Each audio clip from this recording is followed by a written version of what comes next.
Hello students, welcome to the lecture on training and development, and after the lecture we will be able to learn the following objectives: explain the training process, define the training and development, discuss the training in an organization, analyze the purposes of training evaluation, know the processes for cross-training.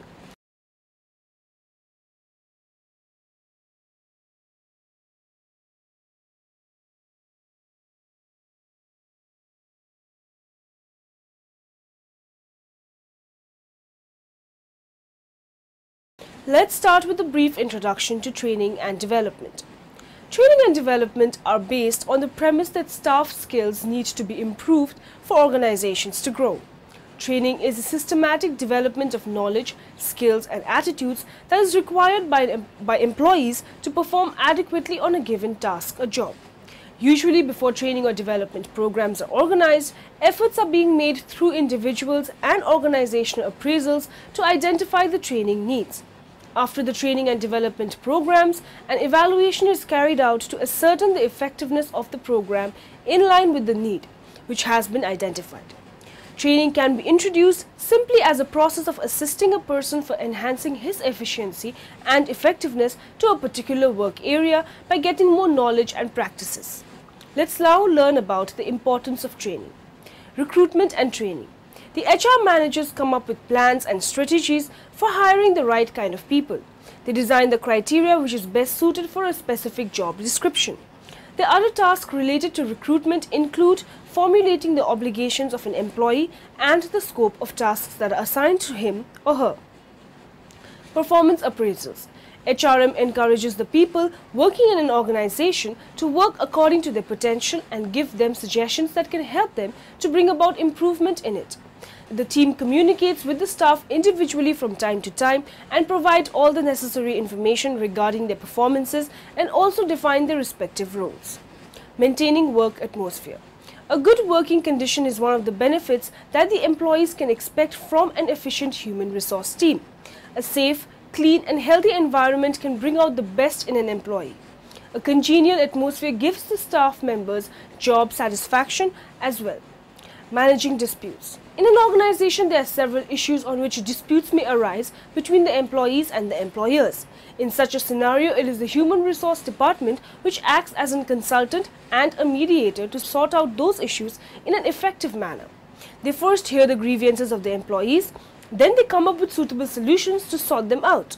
In other words, they take timely action and prevent things from going out of hand. Developing public relations. The responsibility of establishing good public relation lies with the HRM to a great extent. They organize business meetings, seminars and various official gatherings on behalf of the company in order to build up relationships with other business sectors. We will now study the phases of training. Step 1. Establishing a needs analysis. The needs analysis is the starting point for all training. The primary objective of all training is to improve individual and organizational performance. Establishing a needs analysis is and should always be the first step of the training process. Step 2. Developing training programs and manuals. Job descriptions should be clear and concise and may serve as a major training tool for the identification of guidelines. Once the job description is completed, a complete list of standards and procedures should be established from each responsibility outlined in the job description. This will standardize the necessary guidelines for any future training. Step 3. Deliver the training program. Once we have designated our trainers, the training technique must be decided. One-on-one training, on-the-job training, group training, seminars and workshops are the most popular methods. Step 4 is to evaluate the training program. Methods for evaluation are pre- and post-surveys of customer comment cards, the establishment of a cost-benefit analysis outlining our expenses and returns, and an increase in customer satisfaction and profits. The reason for an evaluation system is simple. The evaluation of training programs is without a doubt the most important step in the training process. It is this step that will indicate the effectiveness of both the training as well as the trainer. Let's learn about the types of training. Basic training. The HR beginners need training that provides an overview of roles and responsibilities in human resources.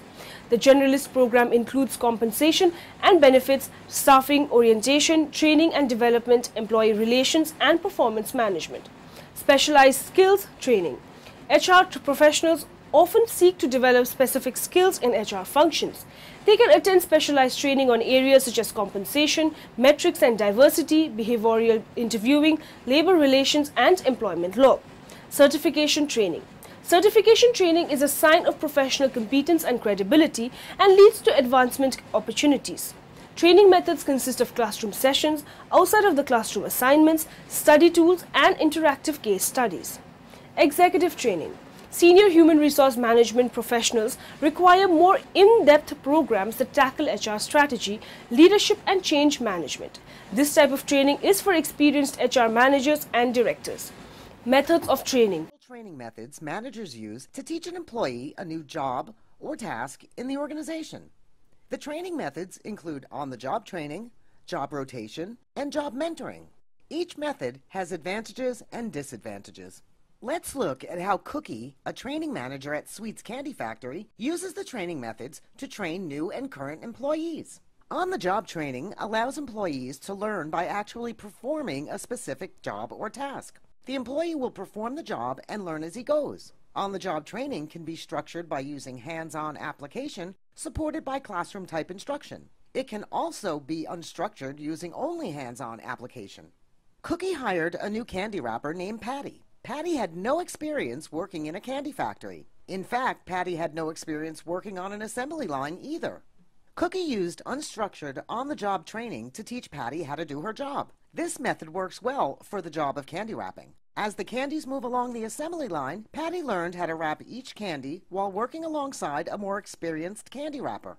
The more experienced candy wrapper showed Patty exactly how to wrap candies, how to time the assembly line, and how to detect irregularly shaped candies. If Patty made a mistake, the trainer would be able to correct it immediately. The advantages of this method are immediate feedback on performance, swift remediation if task is not performed to standard. The disadvantages of this method are can slow down production for the trainer and can disrupt the workflow. Job rotation teaches current employees how to do various jobs over time. The employee will rotate around different jobs within the organization, performing various different tasks unrelated to his original job. Cookie uses job rotation for tasks that require a specific skill set, like chocolate mixing.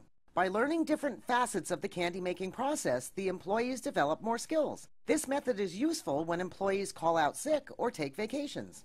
Cookie temporarily moved Melvin, an experienced candy cutter, over to the mixing department to learn how to mix chocolate. Melvin worked alongside an experienced chocolate mixer to learn the job. With Melvin well trained in mixology, Cookie knew that if necessary, she could quickly and easily move him from candy cutting to candy mixing without disrupting the factory's output. The advantages of this method are reduces employee boredom, increases skills, opens new opportunities to employees, and hones in on employee interests. The disadvantages of this method are employees may not be satisfied with the new rotation, employee morale may decrease if employee is moved for a long period of time, and can disrupt the workflow as employee learns new tasks or jobs. Job mentoring involves providing an employee with an experienced coach to oversee his or her learning experience. The mentor or coach provides advice and instruction, but is not performing the job with the employee as in on-the-job training. The trainee employee learns the job firsthand and may consult the mentor or coach at any time for assistance. Cookie uses this method for high-level positions like management trainee programs. This method works well for employees who have already acclimated to the company and have been moved up or promoted through the ranks. When Coco, the marketing manager, notified Cookie that she would be moving out of state in a month, Cookie assigned Coco to begin mentoring Ruth, the current marketing coordinator, for Coco's position. This meant that Ruth would shadow or watch Coco as she performed her job. Ruth would take on some of Coco's responsibilities during the transition. Eventually, Ruth would perform all tasks of the job. Coco would be on hand to offer advice as needed. The advantages to this method are one-on-one training is often personalized, mentor is available to offer advice, mentee experiences growth within the company. The disadvantages to this method are mentor-mentee pairing may not be a good fit and workflow may be disrupted due to the one-on-one training. Let's now understand the establishment of training objectives. Trainer. The training objective is also beneficial to the trainer because it helps the trainer to measure the progress of the trainees and make the required adjustments. The trainee. The training objective is beneficial to the trainee because it helps in reducing the anxiety of the trainee up to some extent. Not knowing anything or going to a place which is unknown creates anxiety that can negatively affect learning. Therefore, it is important to keep the participants aware of the happenings rather than keeping it a surprise. Designer. The training objective is beneficial to the training designer because if the designer is aware what is to be achieved in the end, then he will buy the training package according to that only. The training designer would then look for the training methods, training equipments, and the training content accordingly to achieve those objectives. Let's study the design of training program. Learning objectives. Learning objectives or outcomes are what we want the training to do. Training program framework. The program framework is the logistical shell of the training program.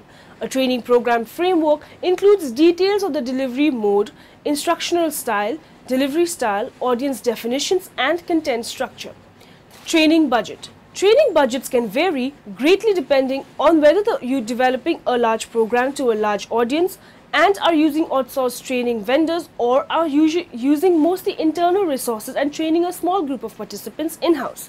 Developing modules. The next step in training program design is to create the modules for the training program. Typically, an instructor and/or content expert determine the outline for the module and present it to the training manager for approval. Once the outline is approved, a more detailed content outline is created and presented to the training manager to ensure that there is not overlap with other modules. Promotion and registration. Another aspect that applies the most training program is developing a promotional plan and a registration and participant record keeping system. If a company has a learning management system that records the training participation, then this process may be simple.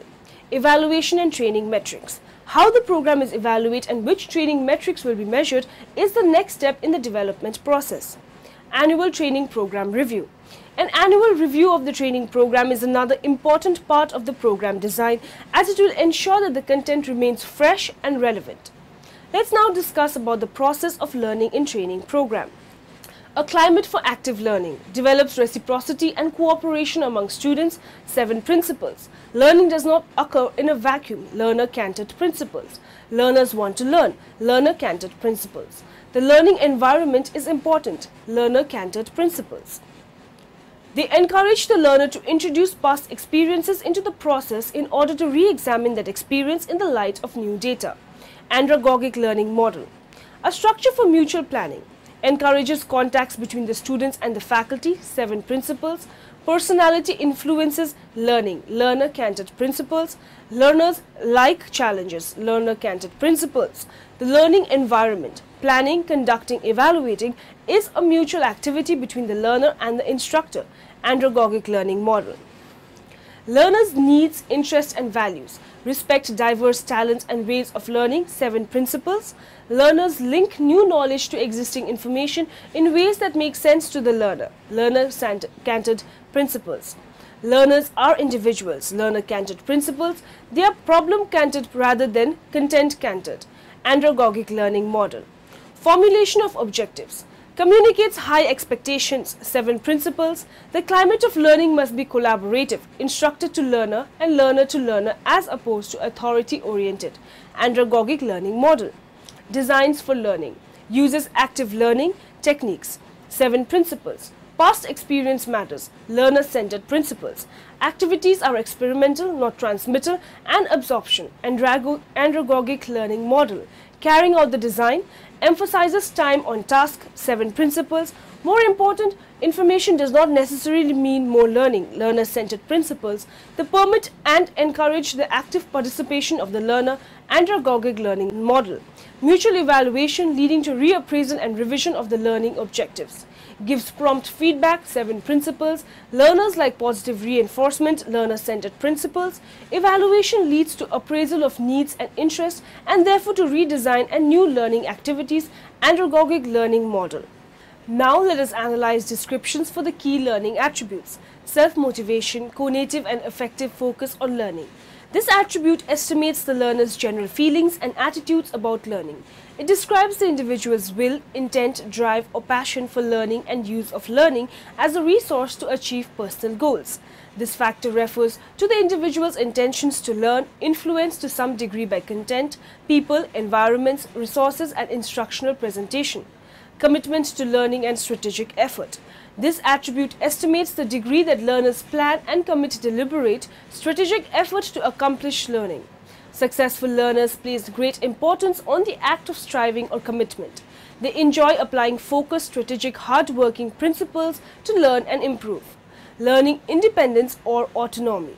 This attribute estimates the individual's desire and ability to take responsibility, make choices and control or manage their own learning. That is, make choices independent of the instructor in the attainment of learning and personal goals. Now we will have a look into the attributes of training design. The trainer. Before starting a training program, a trainer analyzes his technical, interpersonal, judgment skills in order to deliver quality content to trainers. The trainees. A good training design requires close scrutiny of the trainees and their profiles. Age, experience, needs and expectations of the trainees are some of the important factors that affect training design. Training climate. A good training climate comprises of ambience, tone, feelings, positive perception for training program and so on. Therefore, when the climate is favorable, nothing goes wrong, but when the climate is unfavorable, almost everything goes wrong. Trainees' learning style. The learning style, age, experience, educational background of the trainees must be kept in mind in order to get the right pitch to the design of the program. Training strategies. Once the training objective has been identified, the trainer translates it into a specific training areas and modules. The trainer prepares the priority list of about what must be included, what could be included. Training topics. After formulating a strategy, trainer decides upon the content to be delivered. Trainers break the content into headings, topics and modules. These topics and modules are then classified into information, knowledge, skills and attitudes. Sequence the contents. Contents are then sequenced. Training tactics. Once the objectives and the strategy of the training programs becomes clear, trainer comes in the position to select most appropriate tactics or methods or techniques. Support facilities. It can be segregated into printed and audio visual. The various requirements in a training program are whiteboards, flip charts, markers and so on. Constraints. The various constraints that lay in the trainer's mind are time, accommodation, facilities and their availability, furnishings and equipments, budget, design of the training and so on. Let's analyze the needs and techniques of training. Optimum utilization of human resources. Training and development helps in optimizing the utilization of human resources that further helps the employees to achieve the organizational goals as well as the individual goals. Development of human resources. Training and development helps to provide an opportunity and broad structure for the development of human resources, technical and behavioral skills in an organization. It also helps the employees in attaining personal growth. Development of skills of employees. Training and development helps in increasing the job knowledge and skills of employees at each level. It helps to expand the horizons of human intellect and an overall personality of the employees. Productivity. Training and development helps in increasing the productivity of the employees that helps the organization further to achieve its long-term goal. Team spirit. Training and development helps in inculcating the sense of teamwork, team spirit and inter-team collaborations. It helps in inculcating the zeal to learn within the employees. Organizational culture. Training and development also helps to develop and improve the organizational health culture and its effectiveness. It helps in creating the learning culture within the organization. Organization climate. Training and development helps building the positive perception and feeling about the organization. The employees get these feelings from leaders, subordinates and peers. Quality. Training and development helps in improving upon the quality of work and the work life. Healthy work environment. Training and development helps in creating the healthy working environment.